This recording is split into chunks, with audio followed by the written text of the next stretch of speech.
Well, everyone, it's time for us to go and take a look at the iPhone 8 and see how this particular iPhone holds up in 2025. Now, this is an iPhone that came out so many years ago, and I will probably tell you in a lot of different ways, this isn't really an iPhone that I would necessarily recommend people maybe to buy anymore, but there are some other better devices that I would highly recommend buying. So we'll take a look at that throughout this whole entire video. First things first, if you do want to pick up some iPhones that I would recommend buying this year, links will be down in the description below. You can go and get them from there, and you can help support the channel at the exact same time. Now, starting off with the outside of the iPhone 8, this iPhone originally came out in 2017. So this is one of those types of devices where, was definitely giving you a much outdated type of design. So it's giving you a pretty big bezel on the bottom, a pretty big bezel at the top as well. You're getting the home button at the bottom, and I will definitely tell you this is one of those types of devices that may not look the best. I think if you are going to go and pick up a phone, you will definitely see that this thing definitely is not the best looking phone of all time, right? That's just kind of what ends up happening here. But it's still not like a terrible phone. It definitely does not look ugly. On the bottom, you're getting your lightning port, which still looks pretty good. Again, not too much to complain about there. You're still also maintaining things like your curved sides. This iPhone did not bring any like headphone jacks or anything like that either. On the back side, you're getting your standard glass back. So this is something that, still holds up fairly well. But again, most phones nowadays have like frosted glass backs, which we'll talk about. You're still maintaining your single camera setup in the backside, wireless charging. This was technically the first iPhone to bring wireless charging, which is kind of crazy. But this was still like a pretty decent performing phone, right? Like it still feels pretty good. It still looks pretty good. And I do think if you are going to go through and like pick up a device, you're probably still going to feel like this thing is still pretty solid for the most part. And there's not really like too many things to complain about there for the most part, right? Like clearly this isn't like the best looking or performing phone of all time, but for an older phone, it still feels pretty decent. And I do think that is kind of a nice thing to keep in mind there for the most part. So if you're going to go pick up a device,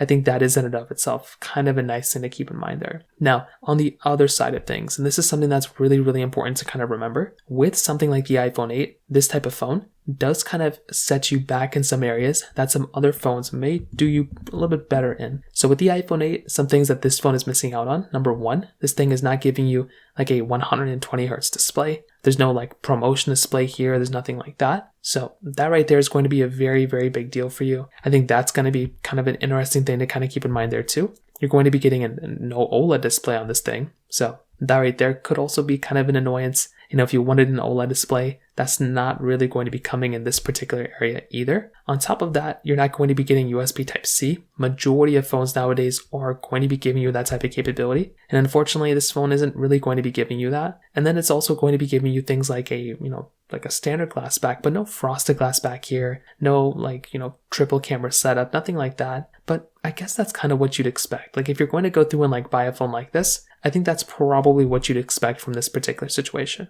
So I think from that side, that is kind of one of those things to keep in mind there. Now, on top of all those things, another very big thing to keep in mind here is the fact that the iPhone 8 is going to be giving you basically a price tag that doesn't necessarily cost that much. You can buy this thing all day for like less than $100 in a lot of places. And there's some really big reasons for that. But this phone is basically a phone that doesn't, maybe make a lot of sense to buy. But it is a phone that is a little bit older. And because of that, the price tag of this thing has gone down quite a bit. So kind of keep that in mind. Not, again, the biggest deal in the world, but it is just one of those types of things you're going to have to keep in mind there when you're going through and using this type of device. So from that side, that kind of covers it up there. Now, when it comes down to the camera side of things, this phone is going to be giving you a single 12 megapixel camera on the backside, and it's also going to be giving you a single 7 megapixel camera on the front side. So this phone, for the most part, still looks pretty good, as you can probably imagine. Like it's not a terrible camera, and it wasn't really a bad camera when it first came out either. You're getting 4K at 60 on the back, you're getting 1080p at 30 on the front. So from those things, right, it's really not that bad. And I want to kind of get that out of the way because it's not a terrible camera from when it first came out. But as you can probably imagine, this particular device definitely does kind of show its age in this day and age now. So this phone in and of itself, it is a little bit of an older styling of a device. And that's kind of what just ends up happening when you're going to go through and use this type of phone. Like it is an older phone and the camera itself really isn't really going to be that great. So I think this in and of itself is going to be one of those things to kind of keep in mind there, right? That is a really, really big thing to keep in mind there for the most part. So It's really not the first camera I'd recommend people to buy, and that's just kind of how I feel about it. But if it makes you feel better, a phone like the iPhone SE3 essentially has the same type of camera as this thing, which is kind of crazy. So from that side, that kind of covers it up there. Now, on top of that, when it comes down to the software longevity, this is probably the number one area where I would look at in this particular phone and probably be a little bit more concerned with.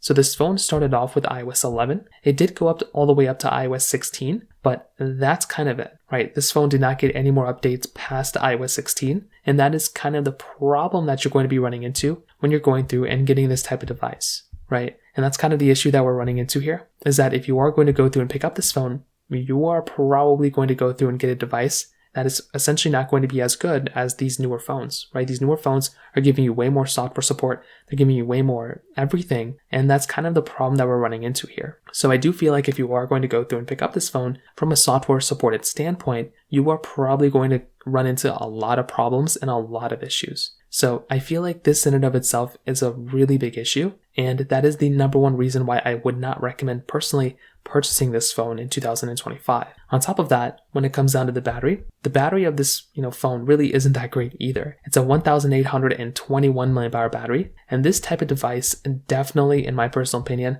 really is not that great here either. You're definitely going to be running into some issues and some problems, but it really is not going to be that great of an experience, right? It's going to be giving you kind of like a lackluster type of experience. It's not really going to be that great. And it's just going to be a kind of like a small size battery by the time you go ahead and buy it. And with battery degradation, it's going to be even worse. Then finally, when you tap onto the performance of this thing, it's going to be giving you that Apple A11 Bionic chip with 2 gigabytes of RAM. Now, as you can probably imagine, that really is not a massive amount of RAM to have inside of a device. And it really isn't really that great of a performing device anymore either. But it was a good performing device when it first came out. Like, it really wasn't that terrible. And I do think Apple did like a decent job with this phone when it did first initially come out at that point. But as you probably would have guessed it throughout time, this phone has just kind of gotten like worse and worse a little bit. And I think that's essentially one of the big things to kind of keep in mind here, right? There's not really a big point of even looking at this type of device and kind of going through and, picking it up, because both the battery and the performance of this phone